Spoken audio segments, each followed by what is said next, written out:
Atos capítulo 17, verso 16 em diante. Temos chegado finalmente, através dessas pregações no livro de Atos, ao momento em que Paulo tem a chance de testemunhar do Evangelho, no antigo centro da cultura helenística, da cultura grega, que é Atenas, o que era Atenas.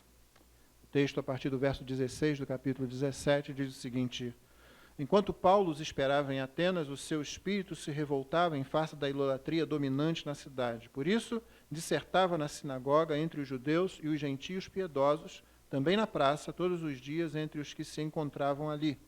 E alguns dos filósofos epicureus e estoicos contendiam com ele, havendo quem perguntasse: que quer dizer esse tagarela? E outros: parece pregador de estranhos deuses, pois pregava Jesus e a ressurreição. Então, tomando-o consigo, o levaram ao Areópago, dizendo: podemos saber que nova doutrina é essa que ensinas? Posto que nos trazes aos ouvidos coisas estranhas, queremos saber o que vem a ser isso. Pois todos os de Atenas e os estrangeiros residentes de outra coisa não cuidavam senão dizer ou ouvir as últimas novidades. Então Paulo, levantando-se no meio do Areópago, disse: senhores atenienses, em tudo vos vejo acentuadamente religiosos, porque passando e observando os objetos de vosso culto, encontrei também um altar no qual estava inscrito: ao Deus desconhecido. Pois esse que adorais sem conhecer é precisamente aquele que eu vos anuncio. O Deus que fez o mundo e tudo o que nele existe, sendo ele Senhor do céu e da terra, não habita em santuários feitos por mãos humanas, nem é servido por mãos humanas, como se de alguma coisa precisasse, pois ele mesmo é quem a todos dá vida, respiração e tudo mais. De um só fez toda a raça humana para habitar sobre toda a face da terra, havendo fixado os tempos previamente estabelecidos e os limites da sua habitação, para buscarem a Deus, se porventura, tateando, o possam achar, bem que não está longe de cada um de nós, pois nele vivemos e nos movemos e existimos, como alguns dos vossos poetas têm dito, porque dele também somos geração. Sendo, pois, geração de Deus, não devemos pensar que a divindade é semelhante ao ouro, prata ou à pedra, trabalhados pela arte e imaginação do homem. Ora, não levou Deus em conta os tempos da ignorância, agora, porém, notifica aos homens que todos, em toda parte, se arrependam, porquanto estabeleceu um dia em que há de julgar o mundo com justiça, por meio de um varão que destinou e acreditou diante de todos, ressuscitando-o dentre os mortos. Quando ouviram falar de ressurreição de mortos, uns escarneceram e outros disseram: a respeito disso te ouviremos noutra ocasião. A essa altura, Paulo se retirou do meio deles. Houve, porém, alguns homens que se agregaram a ele e creram. Entre eles estava Dionísio, o Areopagita, uma mulher chamada Dâmaris, e com eles outros mais. Amém. Uma das tarefas pastorais mais difíceis, que fez parte do ministério dos apóstolos, mas também dos profetas do Antigo Testamento, é incutir na mente do povo de Deus, portanto da igreja, a ideia, o conceito e o uso daquilo que nas últimas décadas tem sido chamado de cosmovisão cristã. E esse é o assunto da mensagem desta manhã. O tema da mensagem é disfarces de Deus e dos homens. O assunto é cosmovisão. Por quê? Porque nós temos muita dificuldade de raciocinar a nossa fé como sendo a nossa vida. Geralmente, nós acabamos assumindo que a nossa fé em Cristo, no Evangelho, em Deus, é uma parte da nossa vida. A nossa fé é alguma coisa que nós fazemos e que diz muito respeito a nós pessoalmente, à minha família pessoalmente, à igreja aonde eu estou inserido. Nós temos dificuldades em compreender que a fé cristã é a única que interpreta corretamente a realidade. E, meu irmão, se você não crê nisso, então não faz a menor diferença se você é cristão, budista, espírita ou qualquer outra coisa, mesmo uma religião animista lá da África.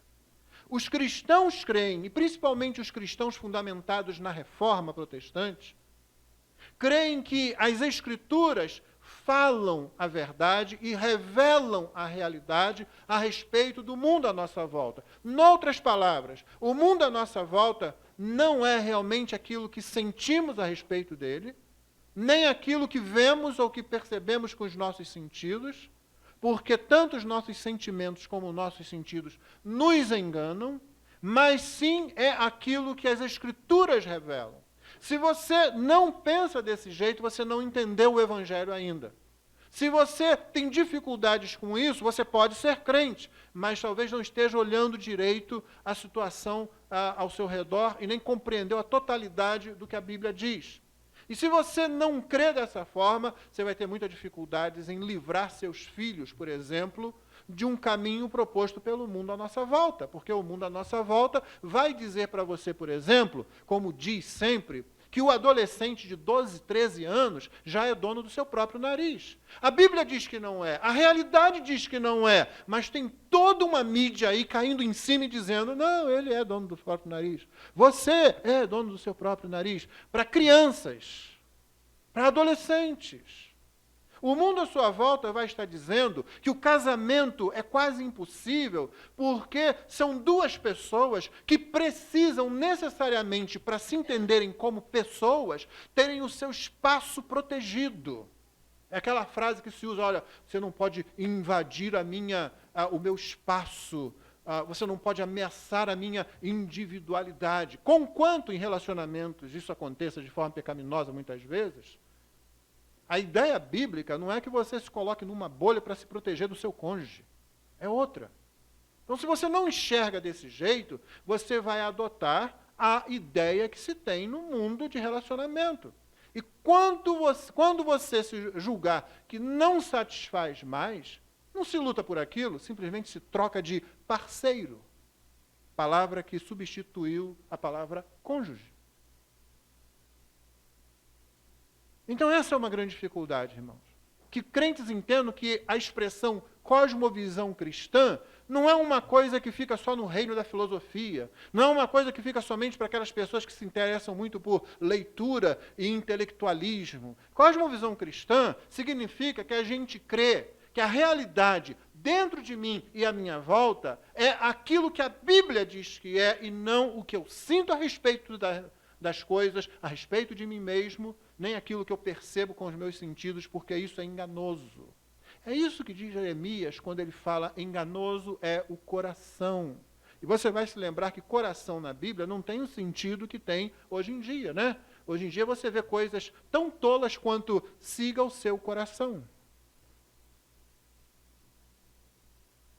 As pessoas dizem assim, você vê isso muito nos filmes, né? E nas novelas, e nos grandes pensadores da nossa época, que são os famosos. Famosos porque estão num vídeo, numa tela qualquer. E eles dizem assim, olha, se é verdade aqui dentro, então está tudo certo. Em outras palavras, olhe para si, olhe para dentro, olhe para cá. É isso que importa, é isso que determina a realidade, é isso que determina a existência, é isso que determina o objetivo da sua vida. A Bíblia diz justamente o contrário. Ela diz o coração, que nas Escrituras significa tanto a razão, como a emoção, como a vontade, inclui a imaginação e mesmo a intuição, ou seja, a totalidade, a plenitude, na verdade, o âmago do que é ser humano, é enganoso.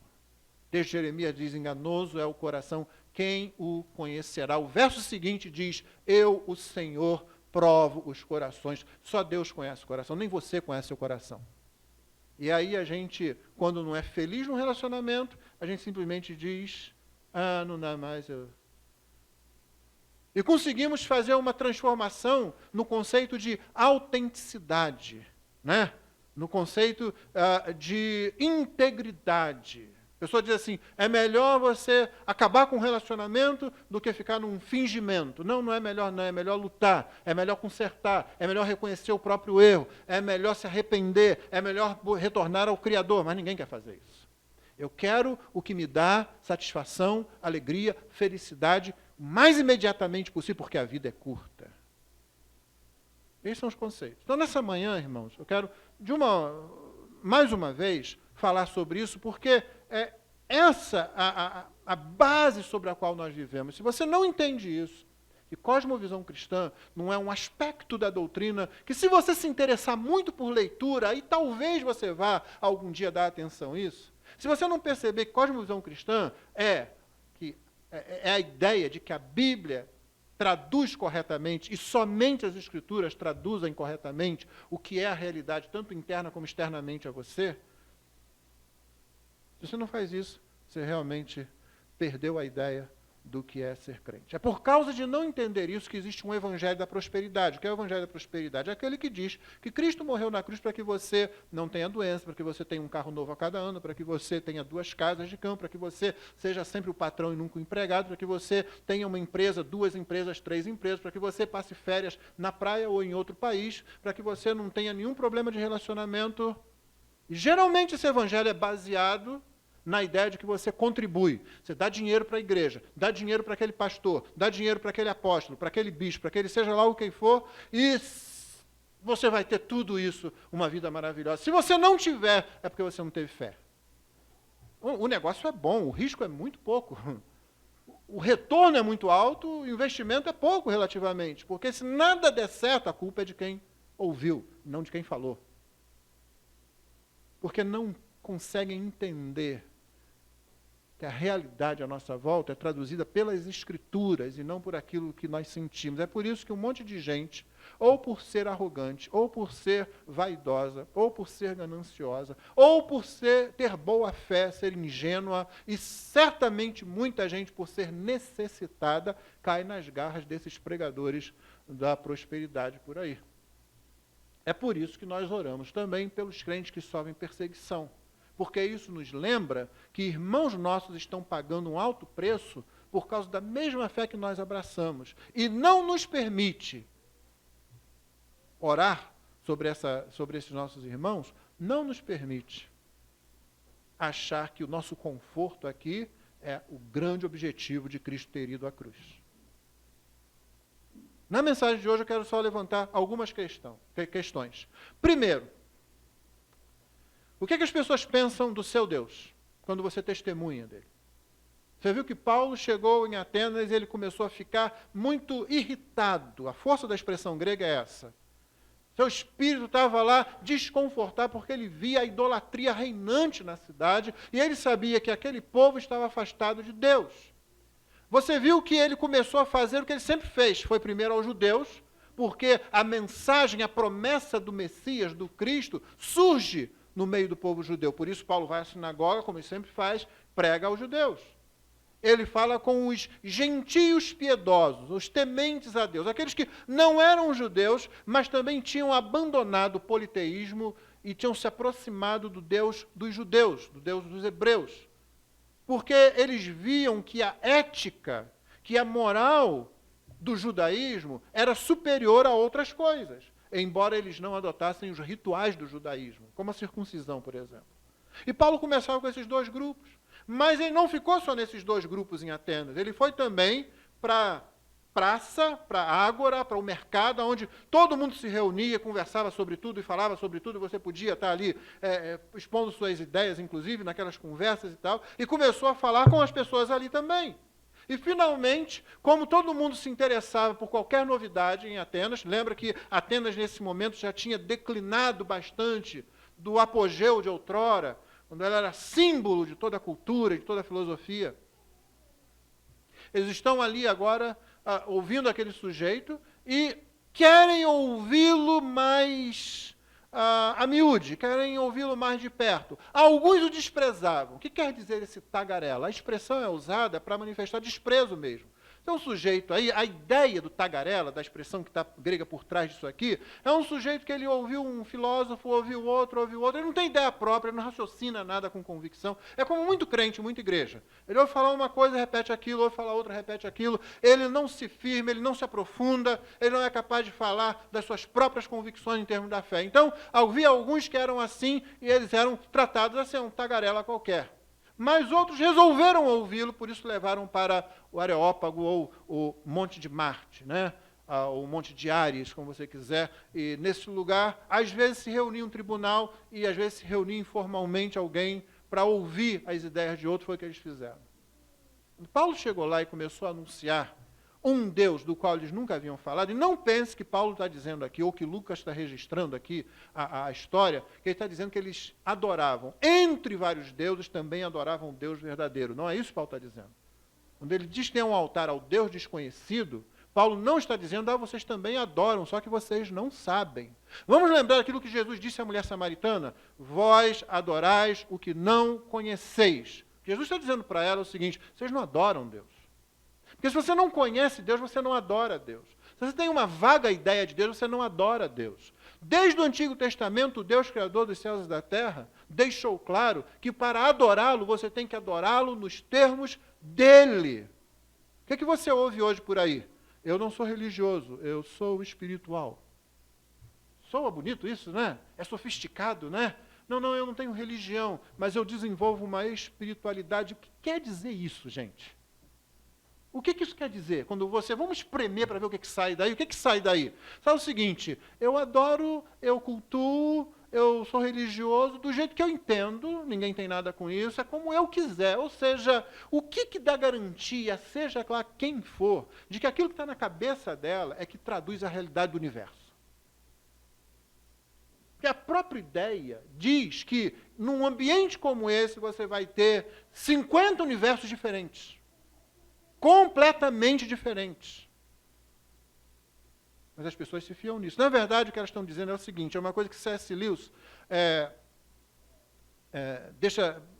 É bastante interessante a ideia, né? Ele diz assim, num dos seus escritos, Milagres, se eu não me engano, ele diz assim, nós temos medo daquilo que é vivo. Quando você encontra a vida onde você esperava não encontrar vida, tem um problema ali para você. Né? Você já ouviu essa expressão? Cuidado, está vivo. Já ouviu isso? Em algum momento, você chega perto de alguma coisa que você espera que esteja morto, seja lá o que for, e alguém grita, cuidado, está vivo. Aí você faz o quê? Se afasta. Porque um Deus morto, um Deus manipulável, um Deus que seja apenas a expressão do que eu penso, é bom, porque eu controlo ele. Tudo bem, ele também não sai para nada, ele não faz nada, ele não atende nada, porque simplesmente não existe. O Deus vivo é diferente. O Deus vivo faz alguma coisa. Na verdade, ele criou os céus e a terra. Mas o Deus vivo exige certas coisas. Inclusive, ele exige ser adorado do jeito como ele quer ser adorado. Ele diz para nós que nós estamos mortos em nossos pecados e delitos. E nós dizemos assim, mas eu não percebo isso. Então você tem que optar ou pela sua ideia ou pela ideia dele. Um Deus vivo é um problema. Então, quando Paulo anuncia o Deus desconhecido, em que termos ele faz? O Deus que criou o mundo e tudo que nele há, criou os céus e a terra, não é servido por mãos humanas, não habita em casa feita por mãos humanas, não precisa de nós para nada, todo mundo depende dele. E quando os atenienses foram ouvindo isso, realmente era novo para eles. Porque se você conhece qualquer coisa a respeito dos deuses gregos, aquele que você vê nos filmes por aí, ou lê alguma coisa a respeito deles, você vai ver que a principal característica deles é que eles são extremamente humanos, do pior jeito possível. Não são deuses.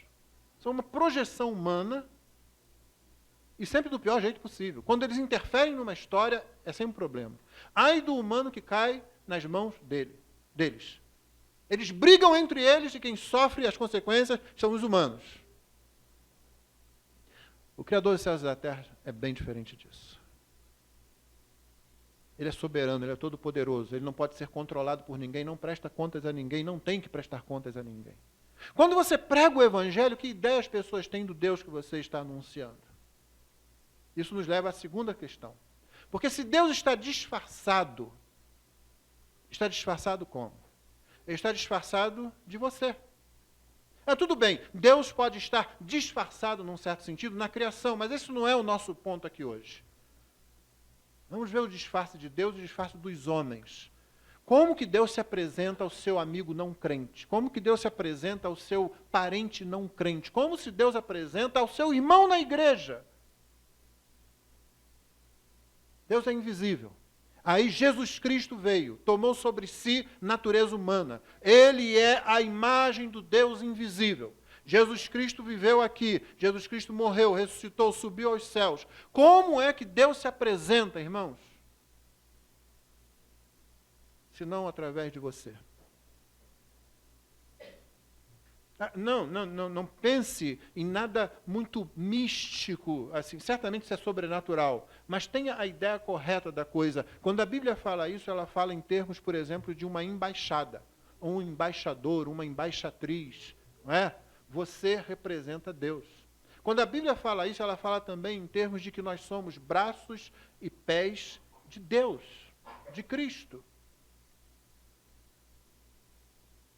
Quando a Bíblia fala sobre isso, ela está retomando aquilo que foi bastante prejudicado lá em Adão, quando nossa imagem e semelhança de Deus foi afetada por causa do pecado. Agora, em Cristo, isso começa a ser recuperado, de sorte que um dos conceitos de imagem e semelhança é que nós somos a representação de Deus. Que Deus as pessoas veem em você? Quando você abre a boca ou quando você se cala? Quando você age ou quando você reage? Quando você fica parado, quando você se move, que Deus as pessoas veem em você?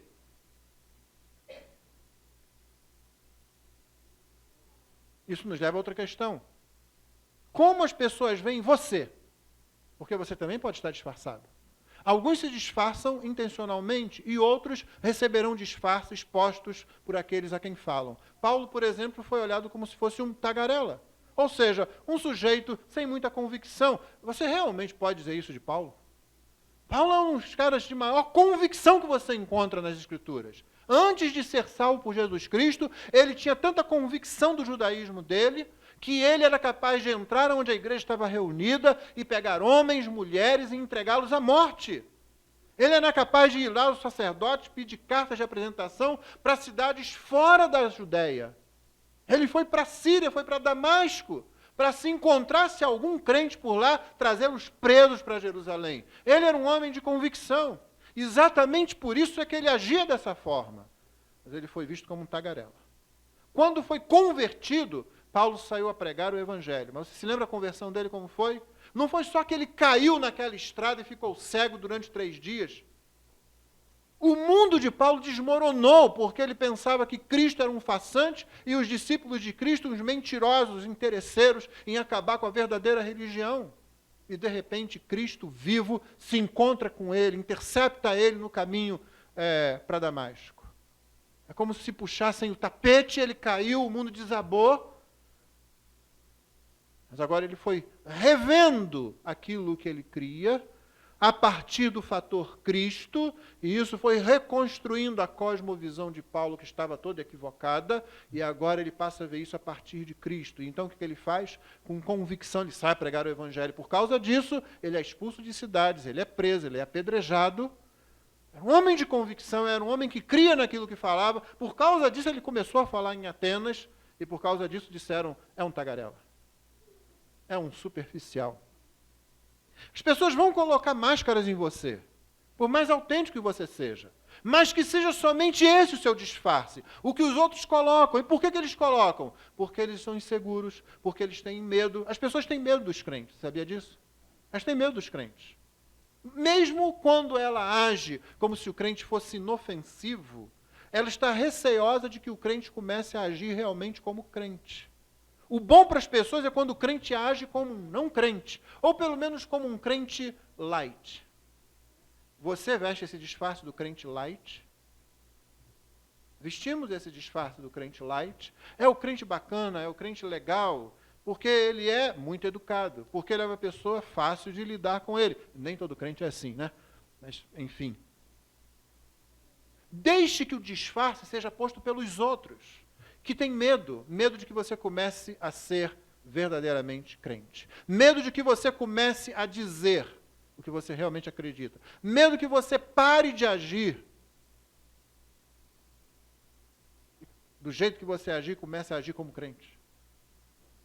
Que você comece a dizer não para certas coisas, que você comece a reprovar certas atitudes. Ainda que você não se coloque em uma posição de superioridade, ainda que você não tenha uma atitude esnobe, porque aí você não estaria sendo crente, ou vaidosa, ou arrogante. Você simplesmente pode não tomar parte em algumas coisas. Você toma parte em algumas coisas, mas só até um certo ponto. Você diz, não, eu não faço isso porque sou discípulo de Jesus, você diz, eu não posso apoiar esse tipo de pensamento, por mais bonito que ele pareça para vocês, porque ele é contrário ao que Jesus ensinou. Porque se você começa a fazer isso, as pessoas começam a ficar incomodadas com você. Por que Paulo, Silas, Barnabé, os apóstolos, os missionários eram expulsos de um lugar para outro lugar? Porque eles vinham incomodados, faziam exatamente o que Jesus fazia. A presença deles incomodava. A palavra deles incomodava. É verdade também que ela trazia conforto. Mas trazia conforto, às vezes, a alguém como Nicodemos, que de noite pensava assim, eu preciso ir buscar, eu preciso ouvir mais esse mestre, tem alguma coisa nele. E aí ia. A presença de João Batista pregando, e depois ele foi preso por Herodes, porque ele falou contra Herodes, incomodou Herodes, não é?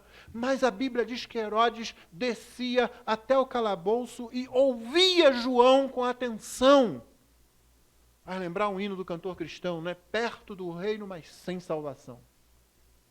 Então, irmão, as pessoas vão colocar algum disfarce em você, mesmo que você seja um crente autêntico.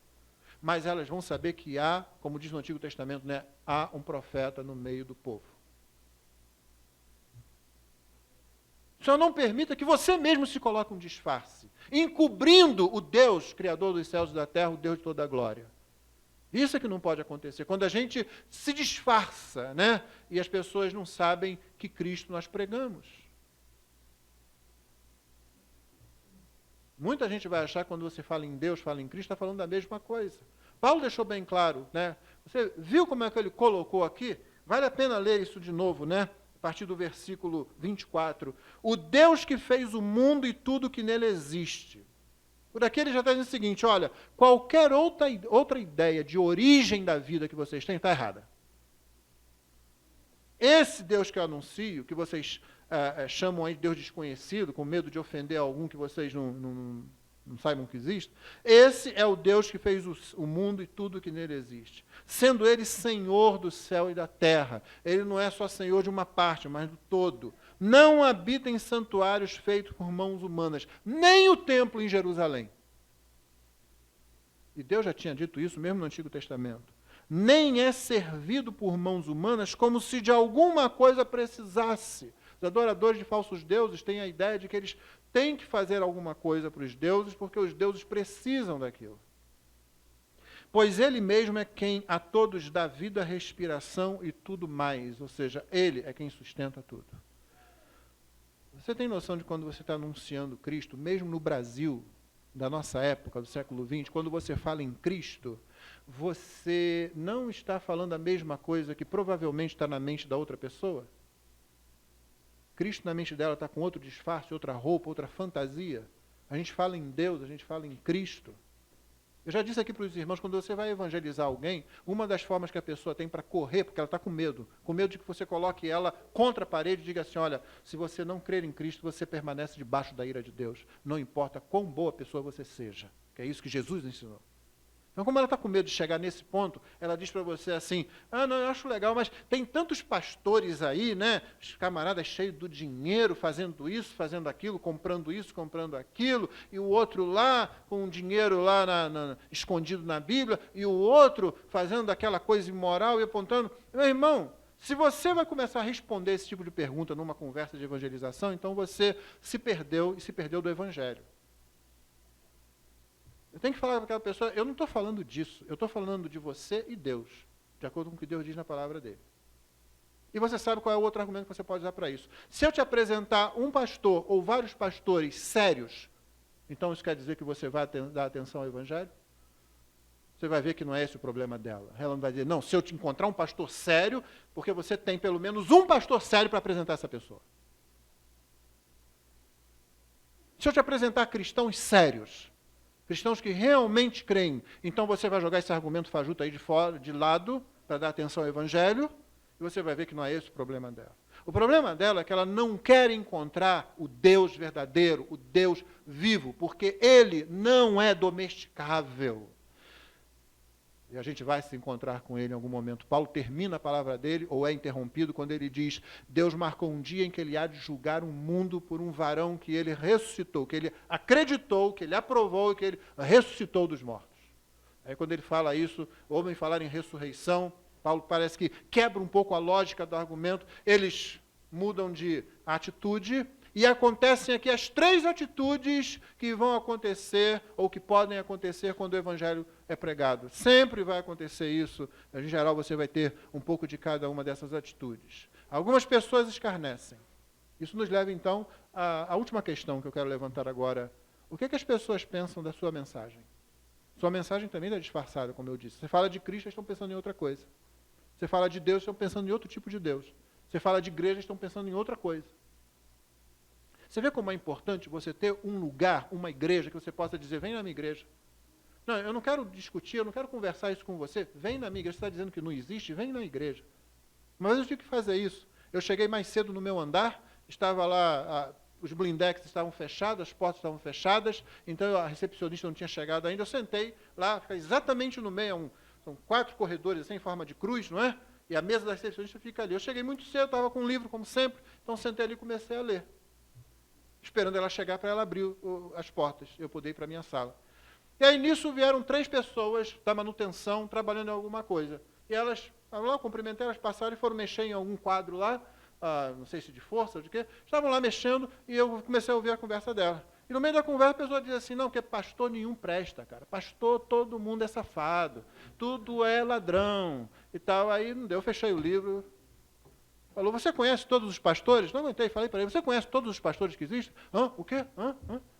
Não, porque eu sou pastor. Eu sou pastor, você está dizendo que todo pastor é safado, você está dizendo que eu sou safado, que eu sou ladrão, que eu roubo as pessoas da minha igreja?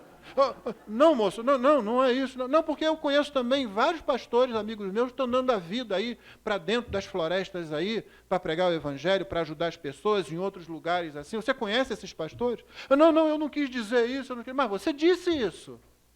Não, desculpa e tal. As pessoas têm ideia assim de você. E esta é essa ideia da sua mensagem também. Portanto, vão acontecer coisas desse tipo. A primeira reação está aí, é que alguns escarnecem. Eles riem. Você fica chateado quando alguém ri que você está pregando? Pois não devia. O que você espera? Eu fico muito assombrado, é quando eu falo do Evangelho, a pessoa, é isso mesmo. Se alguém cai de joelhos diante de mim, isso nunca aconteceu, mas se cair ali, o que eu farei para dar a vida eterna? Eu vou ficar muito assustado. Porque eu não espero essa reação das pessoas, isso não é comum, isso não é natural. O natural é que as pessoas escarneçam, que elas rejeitem. Muitos irmãos aqui podem ter passado por isso na sua conversão e se lembrado disso. Eu rejeitei, eu não queria nem ouvir, eu não respeitava, eu não tinha apreço. Não tinha apreço por isso. A segunda situação é aquela do sujeito que diz, não, outra hora eu te ouço sobre isso. Depois eu ouço você sobre isso. E se uma pessoa faz isso, você diz o quê? Ok, estou pronto. E de vez em quando você pode chegar lá e lembrar a pessoa. Então, queria falar com você, e de repente ela ouve você naquele momento. Ela pode ter sido sincera ou não. Ela pode ter algum interesse real, está com medo. Está receosa. Algumas pessoas, irmãos, têm medo de simplesmente descobrir que aquilo que ela desconfia é verdade. Que o Evangelho, como é pregado pelos que creem nas Escrituras, é verdadeiro. E aí ela sabe que isso vai comprometer a vida dela. Essa pessoa já está com uma boa ideia de cosmovisão. A pessoa que vem rápido para a igreja, é só ir lá aos domingos.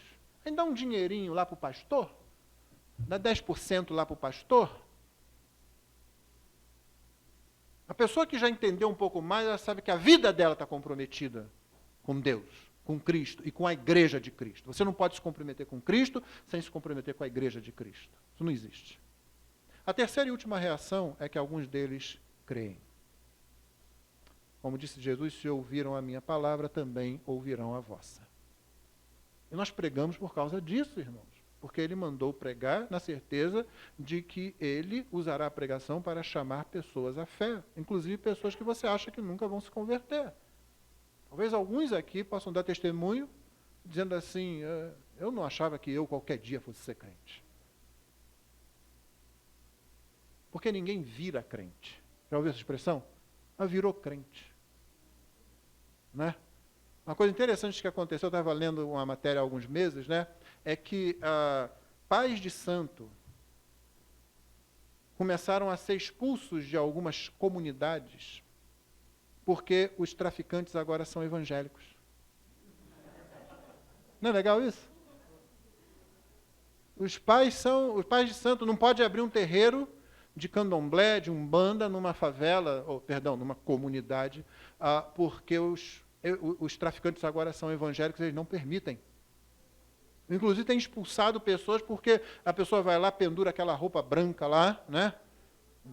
Da religião dela, do candomblé, do não sei o quê. Os caras viram aquilo pendurado, aquela roupa, identificaram, portanto, que a pessoa não era evangélica ou que era um pai de santo, foram lá, olha, tem 3 dias para sair daqui.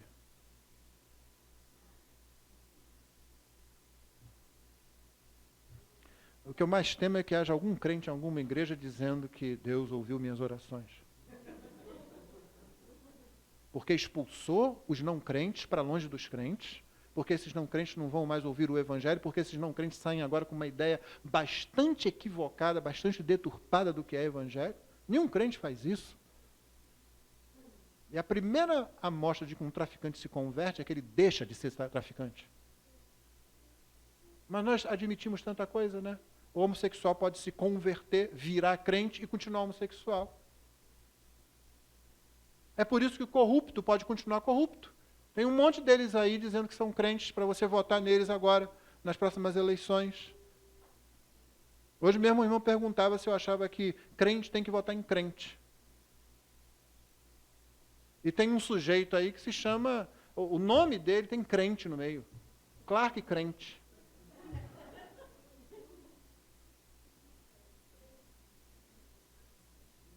O irmão percebe a situação?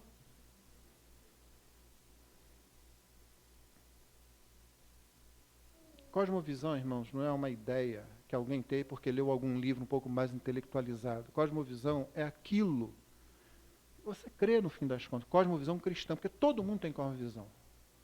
Você tem uma. Não importa se você nunca tenha lido um livro um pouco mais denso, você tem uma cosmovisão, você tem um entendimento de como as coisas são. É por causa do teu entendimento errado que alguém acha muito legal quando um crente é eleito para um cargo político, porque eles vão lá, abre aspas, defender a gente, fecha aspas. Desde quando a igreja precisou da defesa de político? Desde quando? A igreja nasceu num ambiente politicamente contrário a ela. A igreja nasceu num ambiente filosoficamente contrário a ela. Nasceu num ambiente religiosamente contrário a ela. A igreja não precisa, nunca precisou disso. A igreja só precisa de confiar em Cristo. Volto a citar o exemplo quando a Revolução Cultural aconteceu na China. Pastores foram expulsos, todos os missionários foram expulsos, pastores foram presos e mortos. Alguém chegou a dizer, vamos acabar com o cristianismo na China. Acabou? É a maior igreja do mundo. Tem suas deficiências, tem necessidades de pessoas que ensinam, mas está lá a igreja de Cristo porque as portas do inferno não prevalecerão contra ela. Literalmente as portas da morte, né? A ameaça da morte não vai prevalecer contra ela. Mas o que Jesus disse antes disso? Sobre esta pedra edificarei a minha igreja. É Ele que é a base, é Ele quem edifica, a igreja é dele. Eu não posso deter a igreja. Você não pode deter a igreja, o diabo não pode deter a igreja, ninguém pode deter a igreja porque a igreja é dele. Então, irmãos, quando você ouvir a expressão cosmovisão cristã, comece a pensar o seguinte, eu estou encarando a realidade como ela deve ser encarada, ou seja, a partir do que a Escritura diz. Eu encaro a mim mesmo, eu encaro o meu casamento, minha família, meus filhos, minha relação trabalhista, como a Bíblia ensina, como Deus revela nas Escrituras, ou eu acho que o que eu sinto a respeito das coisas é que diz, ou eu acho que aquilo que eu vejo, aquilo que eu ouço, aquilo que eu raciocino. Não, observe, ninguém está dizendo para você abandonar o raciocínio. Seria loucura, né? Deus nos deu raciocínio, nos deu emoções, nos deu vontade, nos deu tudo isso. A questão é que tudo isso foi afetado pela queda, lembre-se disso. Então tudo também precisa ser afetado pela redenção. E quanto mais é afetado pela redenção, ou seja, pela graça, uma cosmovisão mais bíblica você tem da realidade. Que Deus abençoe você, que Deus nos abençoe, de modo que nós não estejamos nem disfarçados, nem disfarçando Deus equivocadamente. Pelo contrário, estejamos apresentando Cristo com a nossa vida e com a nossa palavra de forma a honrá-lo. Amém.